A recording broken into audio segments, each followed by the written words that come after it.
Assalamualaikum warahmatullahi wabarakatuh. Selamat berjumpa kembali Sobahul Khair. Kaifa halukum?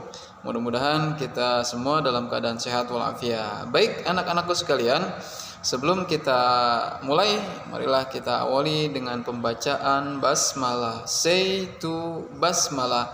Bismillahirrahmanirrahim. Baiklah anak-anakku sekalian, masih berkaitan dengan buku 3E, tematik tema 5, subtema 3, pembelajaran ke-5 dan ke-6. Baik, silakan disimak gambar berikut ini.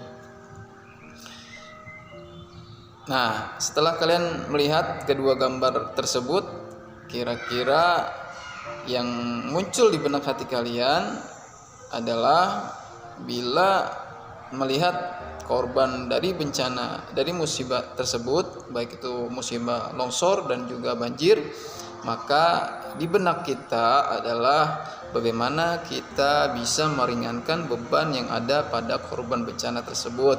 Paling tidak kita mendoakan, turut simpati, memberi bantuan dan lain sebagainya. Itu termasuk sikap saling peduli terhadap sesama, baik itu korban bencana banjir dan juga korban bencana longsor. Adalah sikap dapat menyebabkan sikap persatuan dan kesatuan kita terjalin erat satu sama lainnya.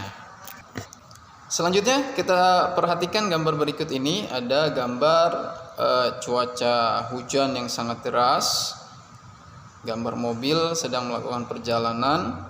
Ini dapat mempengaruhi cuaca ekstrim yang besar, yang buruk, itu dapat mempengaruhi kehidupan manusia. Salah satunya bila kita berkendara mobil, itu dapat mempengaruhi jarak pandang kita, karena dengan hujan yang lebat dapat memperpendek jarak pandang kita. Tidak hanya itu, dapat juga membuat jalan lebih licin, maka kita hati-hati bila bepergian dalam keadaan hujan deras. Selanjutnya, gambar yang kedua yaitu gambar pesawat terbang. Ini pun dapat mempengaruhi kegiatan penerbangan karena satu, awannya gelap, banyak badai, petir dan lain sebagainya. Walhasil transportasi udara atau pesawat terbang akan mempengaruhi penerbangan. Maka pilot harus mengetahui kondisi cuaca dengan alat BMKG, yaitu Badan Geometeorologi dan Geofisika, Meteorologi dan Geofisika. Itulah fungsinya badan pengamatan atau perkiraan cuaca agar kondisi penerbangan dapat berjalan dengan baik. Oke, selanjutnya silakan disimak bacaan atau teks berikut ini tentang pengaruh cuaca terhadap kehidupan manusia. Silakan kalian baca. Nah, sebelum kalian membaca, siapkan Kamus Besar Bahasa Indonesia KBBI untuk membantu kalian menemukan kata-kata yang kalian tidak pahami, kalian tidak mengerti arti dan maksudnya. Itu adalah salah satu fungsi dari Kamus Besar Bahasa Indonesia, untuk mencari kata-kata yang belum kalian pahami. Itulah salah satu dari fungsi Kamus Besar Bahasa Indonesia. Nah, pasti kita pernah melakukan kegiatan di luar rumah ketika cuaca terik matahari.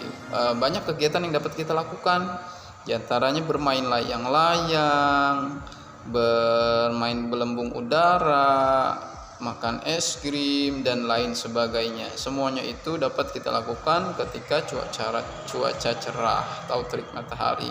Begitu juga ketika hujan deras, cuaca hujan deras, alangkah baiknya kita berada di dalam rumah. Apa yang dapat kita lakukan? Di antaranya kita membuat kue dan lain sebagainya. Ketika hujan deras, ibu membuat kue, yaitu kue yang besarnya 1 loyang. Ibu memotong menjadi 16 bagian. Nah, 16 bagian ini kita buat seperti kotak ya. Nah, 2 kotak dimakan Rafa dan 3 kotak dimakan Arya. Ini contoh ya. 2 kotak dimakan Rafa, 3 kotak dimakan Arya. Kita masuk ke penjumlahan bilangan.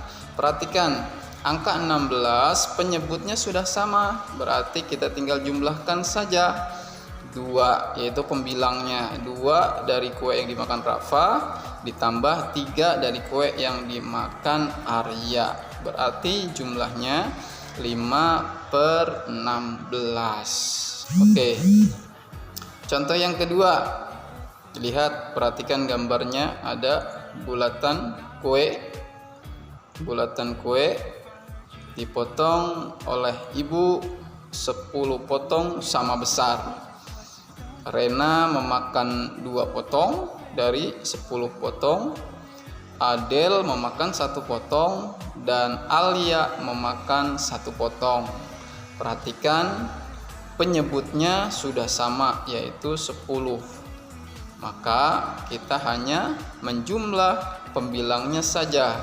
2 dari kue yang dimakan Rena ditambah 1 dari kue yang dimakan Adel ditambah kembali 1 dari kue yang dimakan Alia. Maka jumlahnya adalah 2 ditambah 1 ditambah 1 sama dengan 4/10. 4 potong kue yang dimakan dari Rena, Adel, dan Alia. Oke.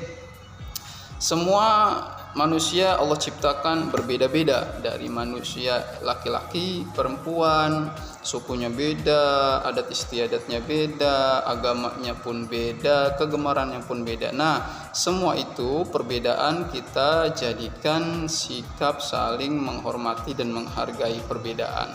Tidak usah berkelahi, tidak usah bertengkar, tidak usah marah karena berbeda, nggak apa-apa, karena semuanya itu Allah karuniakan kepada kita. Perbedaan bukan menjadi penyebab kita perpecahan. Walhasil perbedaan itu kita jadikan persatuan dan kesatuan di dalam perbedaan. Oke, sampai di sini. Kurang lebihnya mohon maaf. Assalamualaikum warahmatullahi wabarakatuh.